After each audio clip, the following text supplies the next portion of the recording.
And so this is going to be, when we get to it, which we will just after just a couple of tiny things, systemic control of blood pressure using baroreceptors. And we did get at least introduce the term and kind of a couple things with baroreceptors last week when we were looking at blood pressure.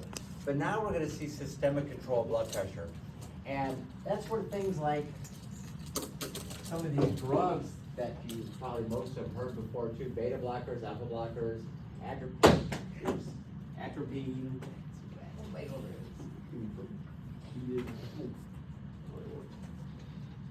thank you. And calcium channel blockers. How many people have heard of some of these drugs? We're going to see again, not only of course how they're generally used, but this is where we're going to have these two plates. We're going to see there's at least two sides of this control of blood pressure, and if you hit one side, guess what the other one does? Compensates. Sometimes it overcompensates. And that's when you start looking counterindications of drugs or whatever it's going to be. You're going to see why you have to worry about that. Why, if you use an alpha blocker, you have to worry about what they'll call reflexive tachycardia. You're going to really understand it instead of just sort of seeing the term. So this is a key to this course. So all this, again, all of this is going to illustrate this. These first few slides are not, a memorization type of thing, but it is nice. It's a nice little picture here because it illustrates again, and this is the idea of structure function, right? All of these vessel types, in fact, we'll put in here, when it comes down to it, all of these are vessels, right? But they have a different function, and you start to see, we're not memorizing these, but the structure is going to match them, right? And going just back to the previous one, you look at this again, here's our heart. Again, when we're pumping it out, the arteries are going to expand, okay? But of course, if we close the valve, then the idea of that's why they need to be very elastic, right? Because they expand and they come back, and that's what's going to pump the blood through, okay? So they have to have the ability to expand and be pretty tough. That's why when you go to this, you kind of see this, right? They have the most elastic tissue, smooth muscle is going to be involved in contraction, but again, very, very strong, okay? Where you don't need to be on these. Remember, this is just sit back on this, okay? And you just sort of see that. When you look at, as it happens here, and we'll like this, again, the arterioles get smaller, but here, this is sort of cool. This is where we're going to control sort of this idea of vasoconstriction to keep the blood in, that's blood pressure, or to open these valves up to vasodilate to allow it to go to the system. In my picture here, when we go to the diagram, I put those like here, and I'm going to call that peripheral resistance, right? What is the resistance? So if we constrict, it resists, the blood will stay here. If we dilate, you're decreasing that resistance, and it's going to basically go there, okay? But you see then, again, they have to, since what causes constriction and dilation is smooth muscle, that's really what they have, right? Everyone has the cells, but smooth muscle, okay? They're not elastic, they're just controlling right in that tiny amount, sort of how much is constricted and dilated. If you remember from way back, although we're not going to need to know to the fourth power, small changes make dramatic changes as far as what goes through. You look then at capillaries. Now we need easy exchange between the tissue. So we don't want all that junk. We just want basically one layer of cells. What you see is one layer of cells. Okay, and then you have this idea of the veins, etc. So don't memorize any of this, but it does illustrate that structure function. But the diagram is pretty cool. I mean, I like that diagram in general. But that's fine. What's next? You don't look at the 1, 2, 3, but it just illustrates again this idea, right? That when you contract, if your vessels are good and they're not hardening the arteries, they're going to expand. The valve closes, and basically, because they're elastic, that's going to push the blood through. That's all that's saying. There's nothing to it.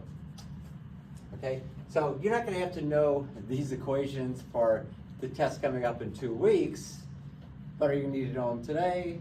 Yeah. All right, so this kind of showed that overall. So this is drill illustration. So this could be on this test, but it just is what I did. It's basically how you use this. You guys actually did it. Again, I'm not going to rewrite that, but you close the vessels off. Again, right when you release enough pressure where some blood is kind of skirt through, you're going to hear these Karpov sounds.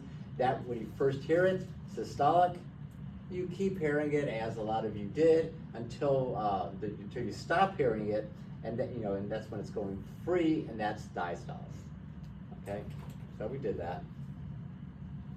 Okay, now you get all of these weird things that they do. Here's sort of that picture that I have up here. The key with this will be nothing's in this. This is how they draw it. We're going to end up doing this. Okay, and when it comes down to it, but I'm going to do it in a systematic way that you're not memorizing this chart like a chart. But this idea of we're going to control, or we're going to talk about the baroreceptor response and how it's going to control blood pressure. And it's going to have like 5 different sort of avenues here. And again, we're going to, as I'm going to go through this, we're going to go logically sort of how we get there. This will sort of make sense, as we do it a few times. And actually, this thing basically is your essay question, if you want to call it that, because we're going to see, and it's going to be pretty easy once you realize it's just this to this to this. But not only will be that, but half the questions on the multiple choice that might be on drugs or drug reaction, etc., I'll always keep saying, turn to the back page, because you'll find sort of the answer potentially if you understand this. So we don't have it filled out yet, but here's the key figure that we'll use, and then we'll come back and do it as well. So these blood pressure receptors, okay, as I mentioned probably last week, etc., these are, again, pressure sensors for the baroreceptors, and they are located on, again, aorta and carotid.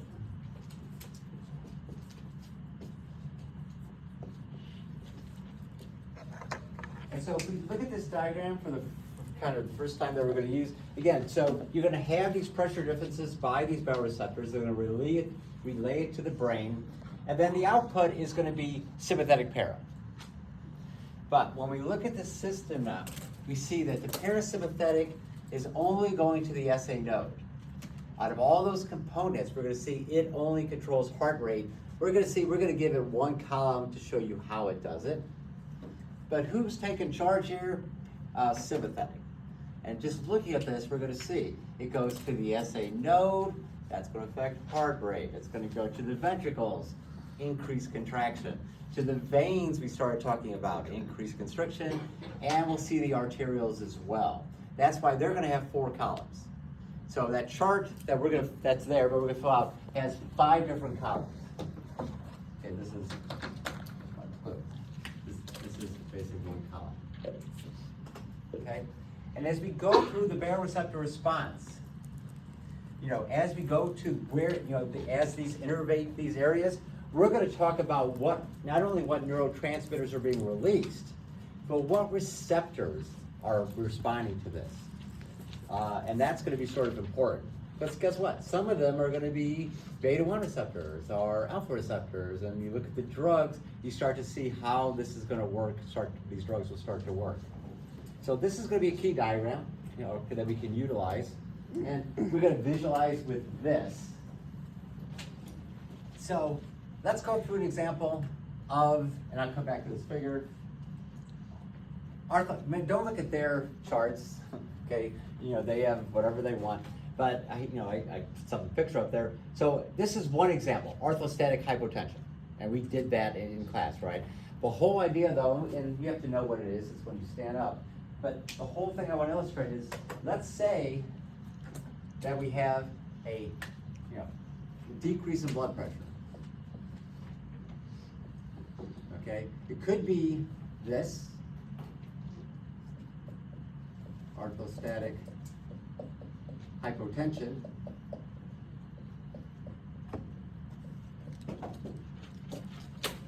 or maybe it's blood loss, or maybe it's dehydration, or maybe it's a ton of other things that we could talk about. We'll use an example of this, and the big idea would be we're going to be using if blood pressure drops.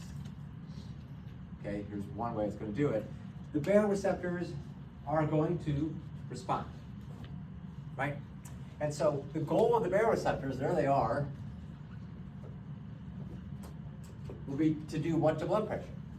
Increase it. What? Increase it, right? Increase it.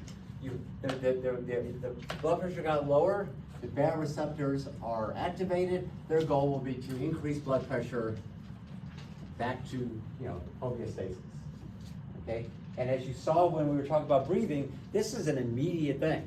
This is not one where, okay, well, let's check it, okay? This is gonna be second by second. It's gonna be monitoring blood pressure, going to those important places, and basically trying to adjust it.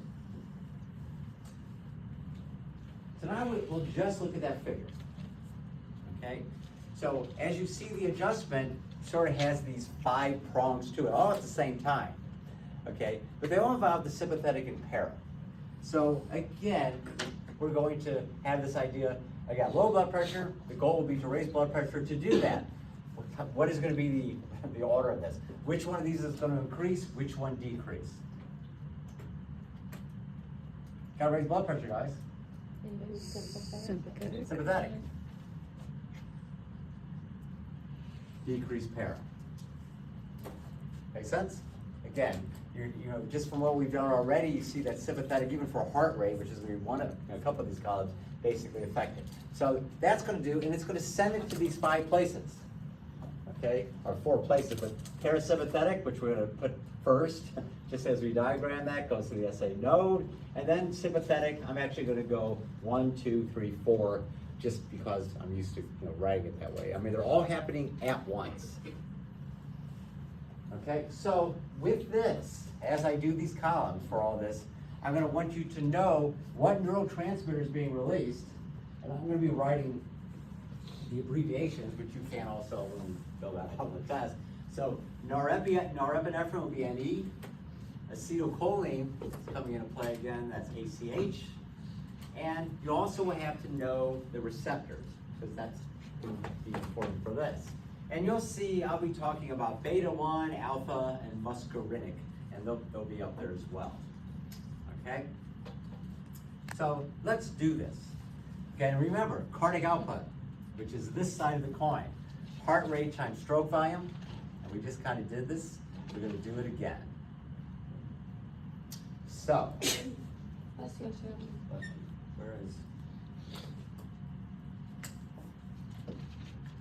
black line? Okay, so does everyone get the setup here?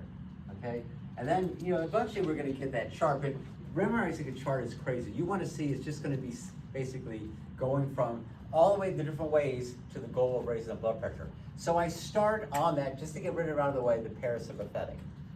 Okay, and so before I name these, you're going to increase para stimulation of the SA node. Okay, sorry.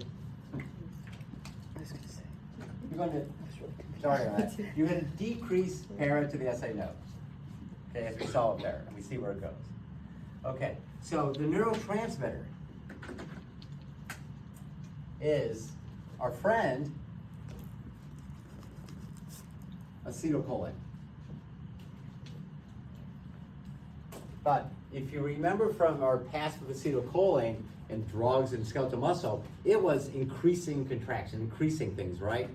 But on the heart, it binds to a different receptor called muscarinic.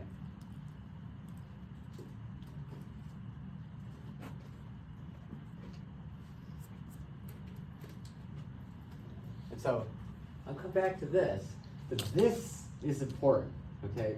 If I'm going to write down, then I'm going to put over there. But you have to remember normally, again, if we, let's say we want to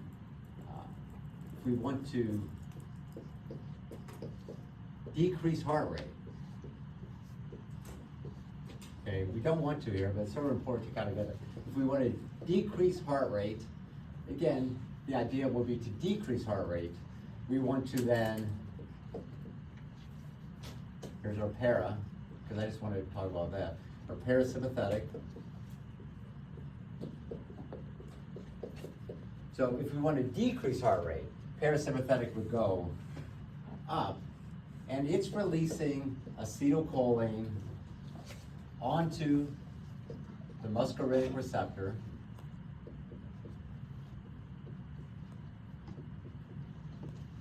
On the SA node.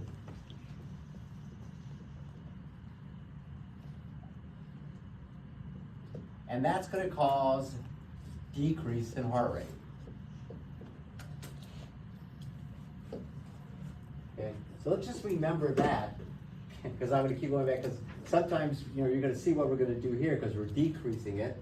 But the idea is you want to always remember back in the day here, for some of these other questions, to remind us that if we want to decrease heart rate, okay, we actually want parasympathetic. That decreases heart rate. I just want to kind of get those terms. It's going to basically release acetylcholine onto the muscarinic receptor on the SA node, and that will slow heart rate down. However, now let's concentrate on this. If we decrease parasympathetic to the SA node, what is that going to do to heart rate? Increase. If we increase parasympathetic, it does that to heart rate. So if we decrease para, Would increase it. increase heart rate. That's, that double negative, all that was always kind of confusing. But that is going to be the idea. We're turning on the hot, turning off the cold. So we're decreasing para to the SA node. But that is going to, therefore, by decreasing the negative, it's going to increase basically heart rate. So that's why this one always gets confusing on that. You're decreasing the negative, you're increasing heart rate. Okay? Now our goal is to reduce blood pressure. If you increase heart rate, what do you increase? Cardiac output. Not affecting stroke volume. You increase cardiac output. If you're increasing cardiac output, what are you increasing? Blood pressure. Okay? Are we done with that column? Yes. But you see, it's a linear order of things. So again, when we're talking just this first column, which is this parasympathetic guy up there, I boom to this SA node.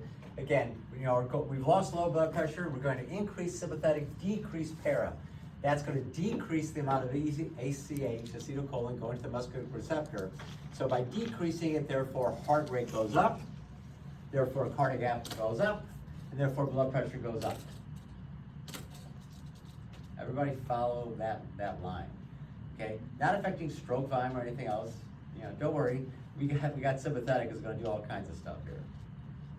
Everybody see how I have that, including the neurotransmitter and the receptor. The confusing thing is we keep, para slows down, heart rate slows down, but we are decreasing para.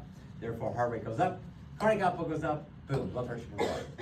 I'm just wondering how you're decreasing acetylcholine, so there's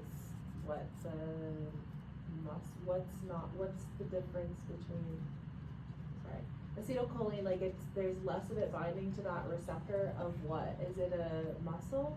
It's the SA node. It's the SA node, which sends contraction. Yeah, SA node, remember, SA node, I don't know if I have it on this thing, is the one that basically initiates the autorhythmic that will spread out, to the AV node and everything else. Right? The SA node controls heart rate. Okay? And remember, normally it can actually function on its own, it's autorhythmic, but it's innervated also by the sympathetic and parasympathetic as well. Okay? And so we'll see sympathetic is putting norepi to speed up, parasympathetic is putting acetylcholine down. And we don't have zero to start with. That's why we can decrease it, right? We have a given amount, but if we want to, in this case, increase heart rate, we're going to want more of the positive, which we'll talk about, and we want less of that inhibitor. So acetylcholine, when it binds to muscarinic, will slow down heart rate. If we put less on, that's going to help us increase heart rate. It's that double negative type thing. So you're saying it's an inhibitor, which is why it decreases, acetylcholine, decreases heart rate. So if we put less on, it's almost like, remember, turning off the inhibitor with heroin or something like that. You had a surgery like that. And we're done with parasympathetic. You see it's taking a rest here, that's it. Sympathetic is going to go to 4 places. So let's see what it does on these 4 places. So I start on the same place, okay? So now you're going to increase sympathetic to the SA node.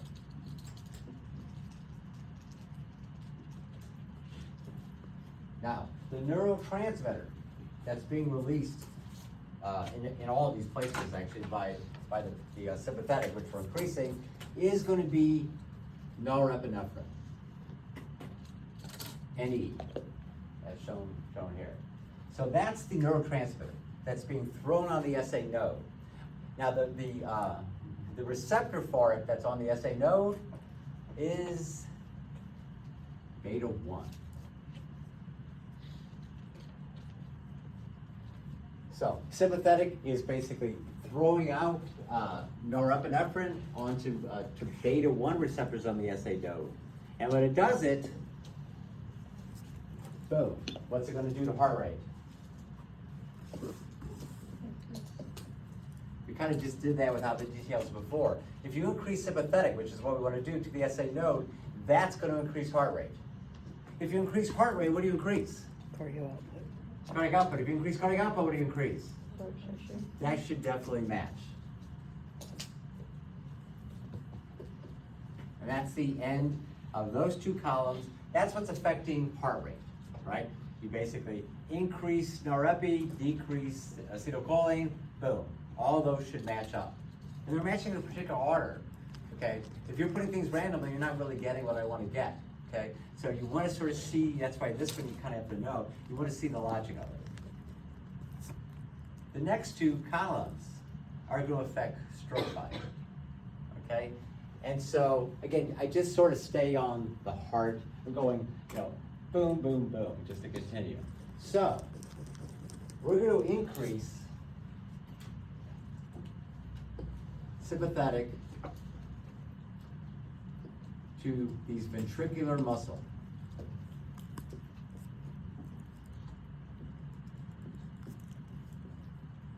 Okay, it's still norepi. In fact, norepi is going to be the neurotransmitter sympathetic does in all of these cases, so I can put them up here already. But be careful on the receptors. Okay, so again, it's releasing norepi to these ventricular muscles. And so what is the receptor? It is still beta 1. So on this one, basically to the heart, norepi, the sympathetic is using beta 1 receptors every time. So again, there are beta 1 receptors on the SA node and these ventricular muscles for that norepi coming in. Okay, so if you're throwing this, and we kind of started on that, if you're throwing this to the ventricular muscle, the muscle must do something. It's either going to increase contraction or decrease contraction. What do you think it's going to do? Increase contraction. Increase contraction. So it's going to increase, and there's different ways to write this. I could put, any colors here, increase ventricular force, contraction, I really don't care. Ventricular contraction, if you want.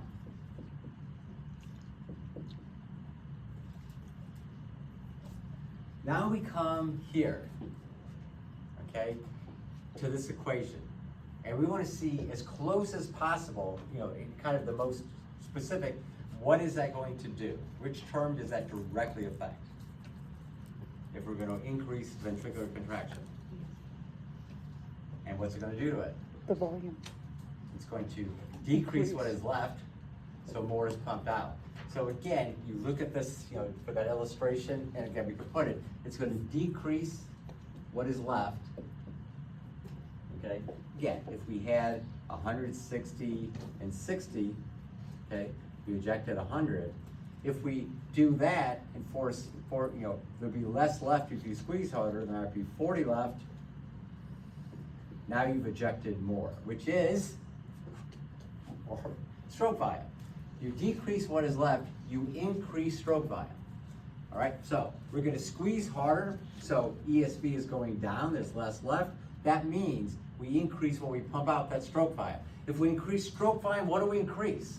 Cardiac output. Cardiac output. You increase cardiac output, what do you increase? Blood pressure. Blood pressure. Everyone see this chart is not like this random thing. And literally, once you have this, it's following exactly what it does. Okay, you increase stroke volume, therefore you're increasing cardiac output, and therefore you're increasing blood pressure. This a couple times for this too. Okay, and that's the heart. Okay, we're done with the heart. Now we're to the veins and the arteries for the last two columns. Okay, and we've kind of dealt with this, and we dealt with this. Looks like we're gonna have to deal with this now.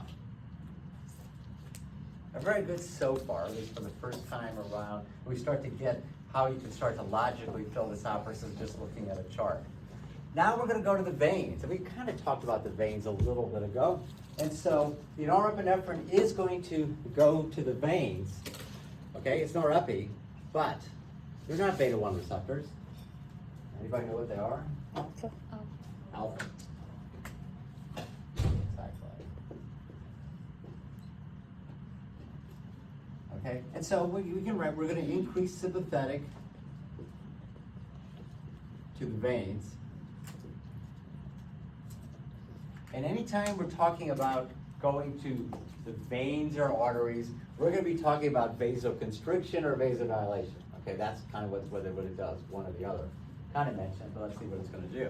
So this is all at the same time. So norepi now is flying to the veins, hitting the alpha receptor. We've increased it. So what is that going to do? Cause vaso what? Constriction. Yeah, we just had that. Vasoconstriction.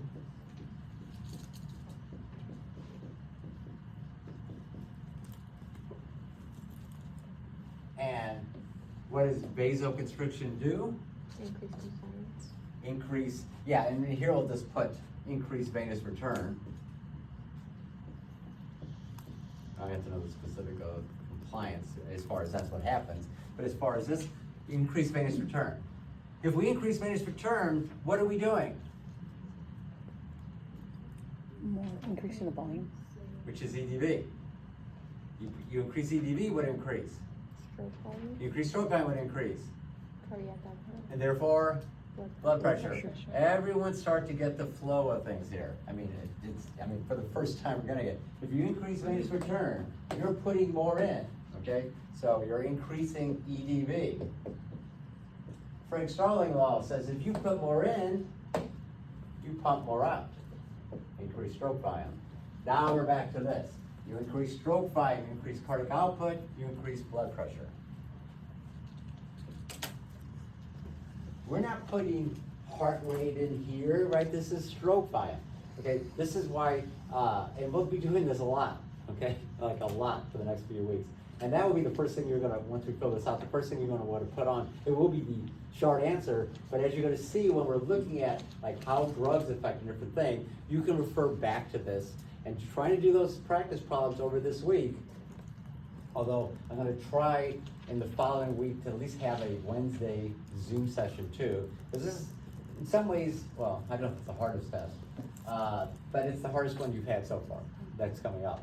So I wanna have that extra sort of, mid-up, but it's also the coolest. Let's finish this up and then look at this again. We're done on this side, guys, okay? We have the two ones that affected heart, okay, that's up there. We had basically affecting now the veins.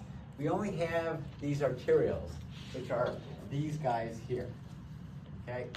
So, we'll put this over here too. So, we're gonna have now alpha, we're gonna increase sympathetic,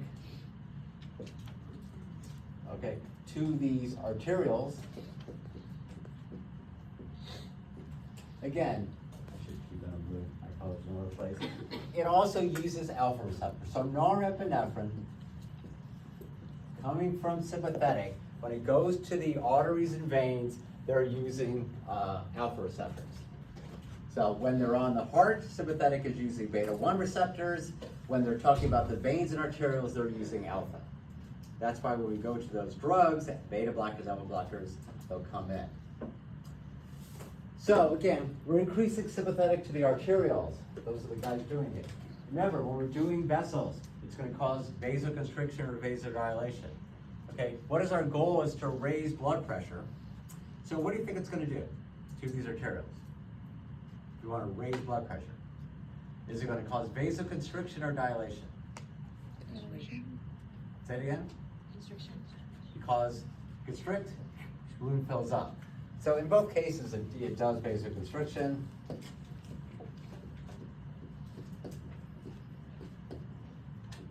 If it vasoconstricts, what does that do to peripheral resistance? Up or down? Down. Down. Increases. Resistance means it's a resistance to flow out. So if you make this narrower, okay, that means the blood starts filling up the balloon, which was our goal, okay? You're letting less out to the periphery to do whatever is, you keep, which kind of the first day we were playing with that, but basically it will help keep the blood pressure in, which is what we want. So by vasoconstricting in this case, you increase this resistance, PR.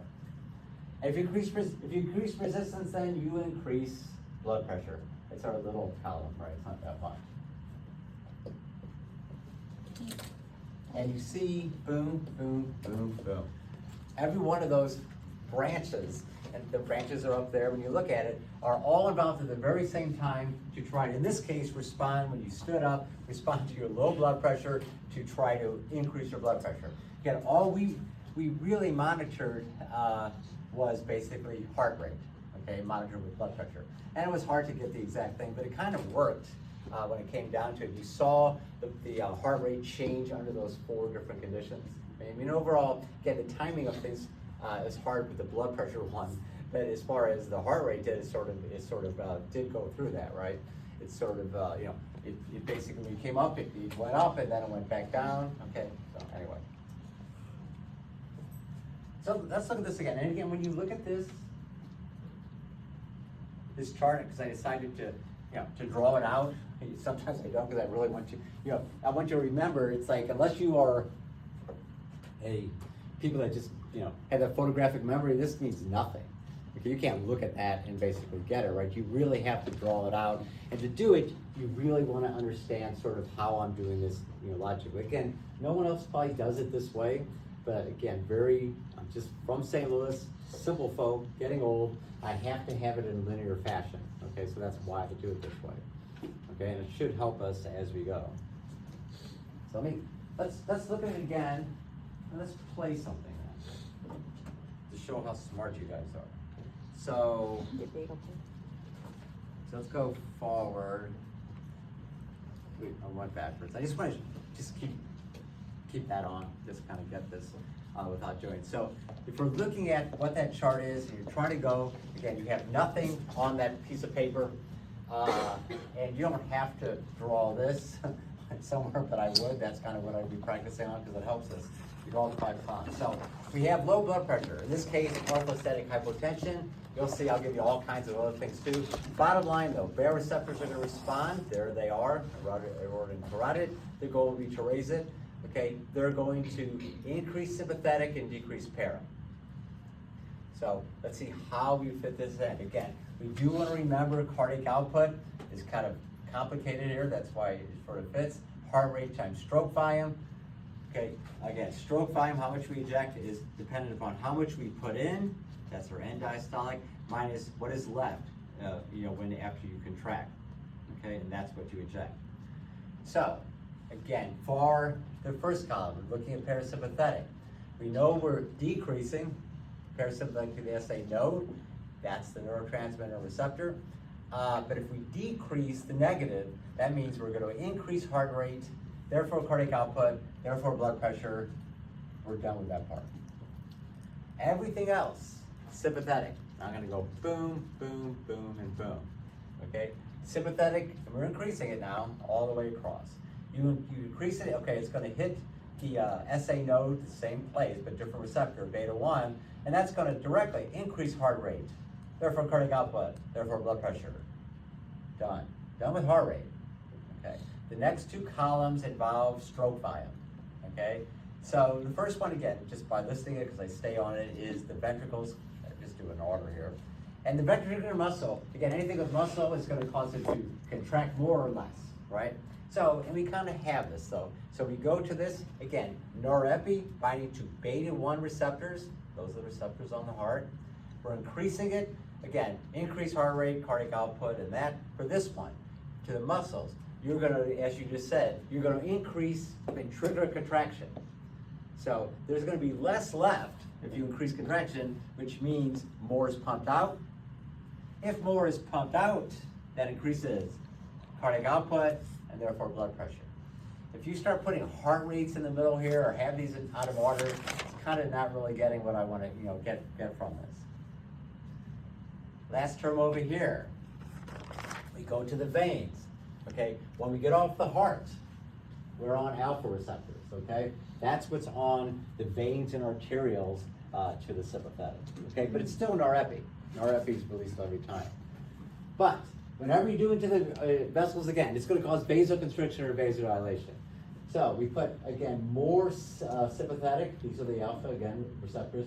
It's going to cause vasoconstriction, and as we sort of illustrated in the first part of the lecture, you don't have to put compliance and all that for this, but the idea is it's going to increase venous return, right? Make it so it flies up. Which does what? Increase venous return, that means we put more in, that's EDV.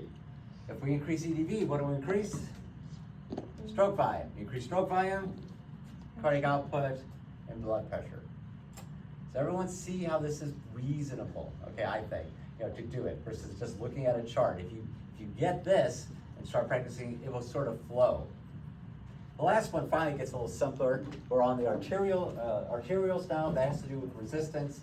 Again, it's going to still cause vasoconstriction, but that increases this resistance, peripheral resistance. Less is going out, right? More is staying in, and that increases blood pressure. That is the baroreceptor response. I need a drink of focus. This is cool. See, the coolness is not even done yet. Okay, coolness is still yet, but this is the beginning of the cool. Any questions? Yeah.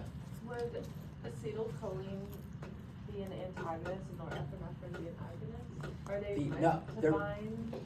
They're both called agonists, They are. because they stimulate the receptors. They just stimulate the receptors to do something different. Are those receptors meant for those neurotransmitters, or are they meant for something else? They're meant for those neurotransmitters. Okay. This is how we're controlling. That's why acetylcholine, depending upon what the receptors are, can do completely different things. That's why we put the receptors, when we put them on nicotinic, and it's binding, that's when it's increasing this. But the muscarinic, and again, I don't feel like showing the slide, but it basically is doing something, but it is an agonist. It's going to bind the receptor and basically change some ion channels to cause it to slow down when we go back. So none of these are antagonists or agonists, but it seemed like you wanted an antagonist, didn't you? Yeah, let's do an antagonist. How about a beta blocker? Okay, so here's where, again, wake up a bit if you're asleep and kind of get this, because this will be sort of this logic of it. Let's say, I'm going to use a beta blocker, and most beta blockers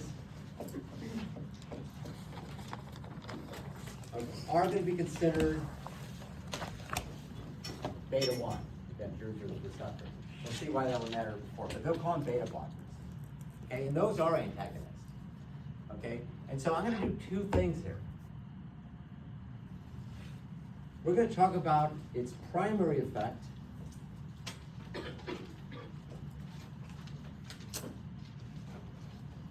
but also then about its secondary, or you might also call it compensatory effects. Okay, so we're using, where's the red pen?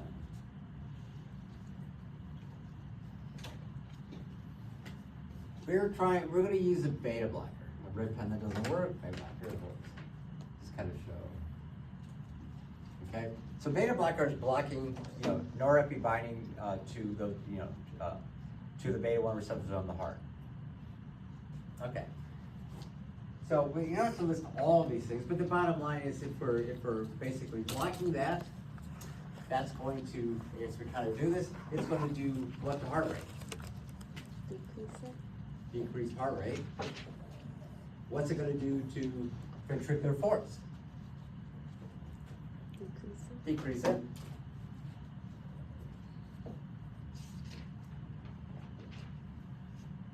What's it do to cardiac output? And what's it doing to blood pressure, therefore? Decrease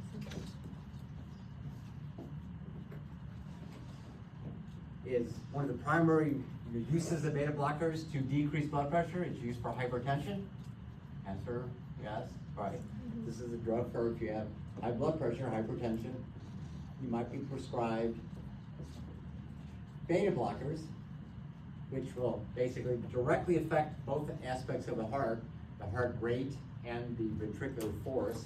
Let me just start forcing the correction.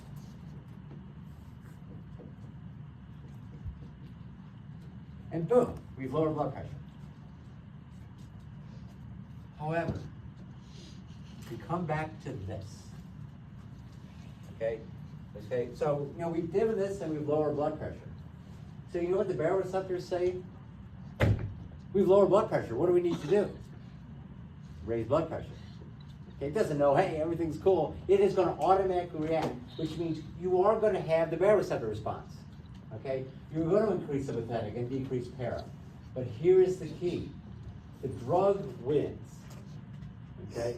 So the idea is, even though you're throwing norepi all the way around, the drug wins here. Okay, you're not gonna be able to, unless you're not. I mean, we're assuming you're actually having the drug. The drug wins. Okay, but is that drug blocking this? No, right? So as this is increasing, okay, the alpha receptors are getting stimulated. Okay, and then what is that going to result in? Okay, we don't go down here because now we have drug, but it is going to be vasoconstriction, right? The idea is if you have that drug, okay, which you're given, you have the idea of, by using the beta blockers on the heart, you're decreasing blood pressure. However, you will have a baroreceptor response. Norepi is going to increase, increase more because of that. The drug the drug wins here, and ultimately we lower the blood pressure, but you will increase this, which will increase this, and really, I like to stop here, because again, the drug's gonna win on that stroke volume, so you really don't wanna do all this. The drug wins, we're not gonna end up, increasing blood pressure more than it was. But a secondary effect, a compensatory effect, might be a high level of vasoconstriction. And again, if you think about that, if we have an excessive level of this, more than normal, okay, so, and you see a patient with that, or let's say, again, I don't trust doctors, but I do trust nurses on that. Well, what might their skin look like? Would it be flushed, or would it be pale? Would it be hot, or would it be cold? Cold. Could affect nerves, everything else. So you could have this effect because of this compensatory effect, excessive vasoconstriction. You might have, again, cold, basically, pale, skin, and again, that would be sort of what you might see right away. But then there could be other effects too, including sort of nerve tingling and different things like that. You're having an excessive level of that. Again, the idea is that's a secondary effect. If the drug is good for that person, it will compensate, it will be in range. This is the whole idea from the beginning of the course. But what if not? What if this person has too much drug or has other reaction in which you have an excessive vasoconstriction? You have that, you better sort of take that drug down or try something else. And if you look at beta blockers, you'll see that. If you just look in some book about what the symptoms you have to look for, the contraindications, they'll be listing these things. But what I want you to get, instead of just like, okay, we'll memorize this is why, okay? Because your body is always reacting. The idea is, hey, this drug was to lower blood pressure, and it did, but in some cases, in all cases, it's going to stimulate this response. We're going to have this response. The drug apparently wins here. We don't want to play with this and lower blood pressure, but it doesn't affect, we will have norepi on the alpha. That's going to increase vasoconstriction, and if it's an excessive, it can cause less blood going to the periphery and cause all kinds of issues like we mentioned. Does everyone see the game here with these two sort of things? So, you can do, let's give, you're going to do this. some alpha blockers. Okay, and what you're looking for is, I'm gonna put one knot, the primary effects and the possible problems with the secondary effects. Remember, you know, when you're looking at these, you're not going all the way down for the secondary effects, you're just kind of going to the basic idea, because again, then you'll have competition. The drug is always gonna win, but the compensatory effects could cause a problem, okay? So we're not using beta blockers now, you're gonna use alpha blockers. And you're gonna try to do the same type of thing I did here. So we're gonna use alpha blockers. And so I would say, do it, okay?